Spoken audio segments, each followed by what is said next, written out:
Okay, we're going to work on creating an image that has 3 different layers to it in Photoshop, and we're going to bring that also into Illustrator later. So first thing we need to do is to bring just kind of a classic headshot sort of a portrait in. So I'm going to walk through that process. So you want to make a new file that's 11 by 17 inches at 300 pixels per inch resolution. So let's go ahead and click on all that, click OK. Then we're going to go ahead and we're going to place an embedded image. So we're going to place that embedded in there, and we're going to just go find a JPEG of some sort in here. I've got one right here, looks like that. I'm going to place that one in there. And we just want to resize this just enough so that it will kind of fit on our 11 by 17 inch piece of paper when we go to print it in the final version of this. So once that's placed, you see you'll have your image kind of placed in a layer. It's a separate smart layer that's put in there.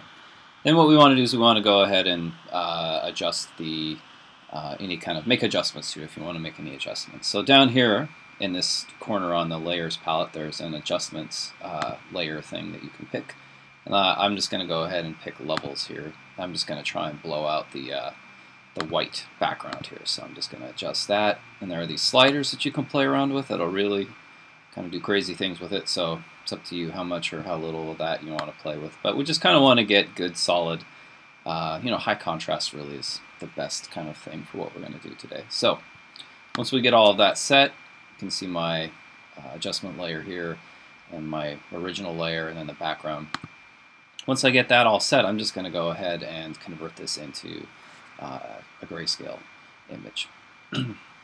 So what I want to do is I want to go to Image, Mode, Grayscale, and just click on that. It's going to ask me a whole lot of threatening questions. So I'm going to go ahead and say yes to all of that. And then what we want to do is we want to draw some registration marks kind of in the corners so that we're able to kind of register this thing later when we go to print it. So down here on this tools palette, there's a line tool right here. We're going to grab that and just hold down the shift key and it'll draw straight lines. And we're just going to draw 4 registration marks. And I want my stroke up here at 30 points. I want these to be kind of a bigger stroke. So they don't really have to line up perfectly or anything like that, just as long as you kind of have 4 little crosshair action things going on there that aren't in the actual image area where you're going to try and print later. You're good to go. Alright, so now I have my registration marks drawn on. I have my grayscale image. I'm all set. So what I want to do now is I want to turn this from just a single grayscale image into a duotone. So in order to do that, you want to go up here into Image, Mode, Duotone. So it's this one right here that says Duotone. And it says Duotone, but you can actually pick multiple colors. You could have up to 4 colors. We're going to use 3, so you want to choose the Tritone option right here. And then you want to go in and select ink. So if I wanted to, I could select like green ink here and click OK on that, and you see what happens to that kind of the green thing. What this is this is basically telling the computer to simulate what it would look like if I had 3 different colors of ink printed over the top of each other. So in this case, I'm going to choose brown because that's what I wanted to have in the first place. So I got to kind of try and get it into sort of the brown range there. Click OK, and it gives me a preview of what I'm looking at. And then here you have curves, which you can adjust. That'll actually tweak out your image quite a bit. So you can see how that's changing the contrast quite a bit. So it's really up to you how much of this you play around with. I'm going to just kind of leave this fairly standard. I'm going to do some other stuff to it later. So just kind of a whatever curve you want to do, and you can do that for each of these colors, so you can change them. I like to go ahead and label them too, so just double click there and type in, there we go,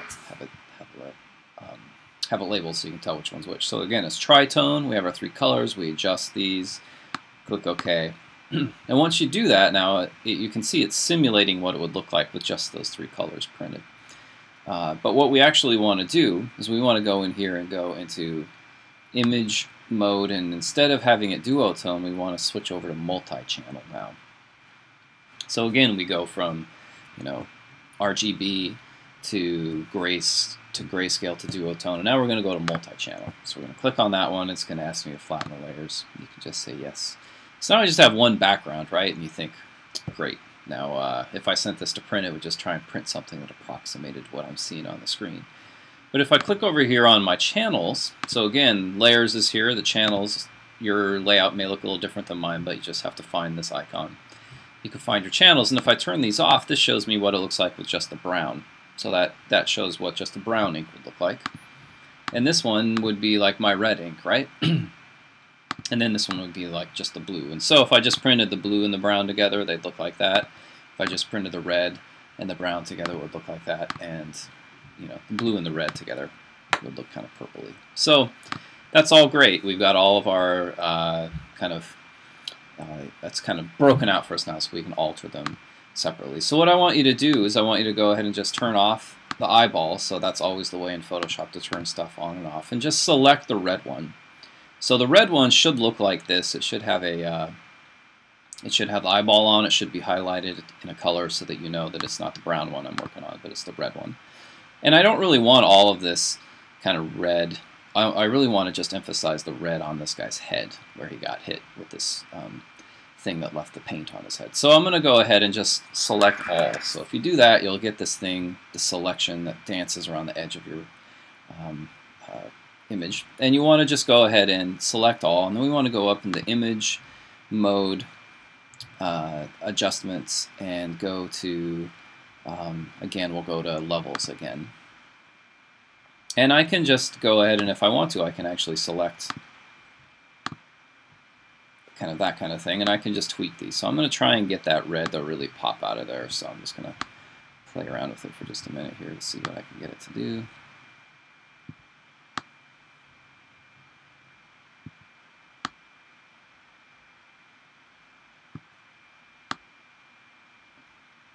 Okay. So let's say I'm good with that. It looks fine. It's a little bit, if I add the blue into it now, it's really going to be very purpley, right? Okay. So what I can do now, since I've still got this select, is I can hit Command D or deselect. So select, deselect right up here. And now I can actually use my paintbrush tool to paint white background over the top of what I've got here to kind of soften this up. So what I'm going to do is I'm going to grab the paintbrush tool right here, and I'm going to make sure I have the white paint selected, so I want to make sure it's selected. Color picker has white picked out. And now if I just paint this on there at, let's say I click my flow up here, I can just paint out. You can see how it's kind of erasing that background, right? But what I want to do is I'm going to turn my flow back down here to like 10%, so it's a little bit softer. And I'm just going to go in and try and soften this thing a little bit, because I kind of want this information here, but I don't want it to be quite so strong. So I'm going to maybe go down to 5. I just kind of want it to, I really want to focus on what happened here with this red paint that hit this guy's face. So I'm just going to go in there, and I'm going to really kind of try and kill these high contrast areas off just by sort of real slowly kind of painting them out. And I'll just leave the spots that are kind of the ones that I'm the most interested in. Okay, so now again, Photoshop's just kind of making an approximation of what this will all look like. But if I turn on my blue again, now I can see, oh wow, so now the red's really popping out. And if I select the blue layer, I don't want the blue, I don't want any blue really up here in this area at all, so I can just kind of crank up the flow on this a little bit more, and I can paint out almost all of this color that's up here in his here, and I can kind of just decide which parts of this I'm going to leave as, you know, kind of important, and which parts I'm going to kind of back off a little bit. Play around with all of that as much as you see fit. And I'll do the same thing to the brown. So when I come back for the next section of this thing, will be all set and ready to go for the next stage.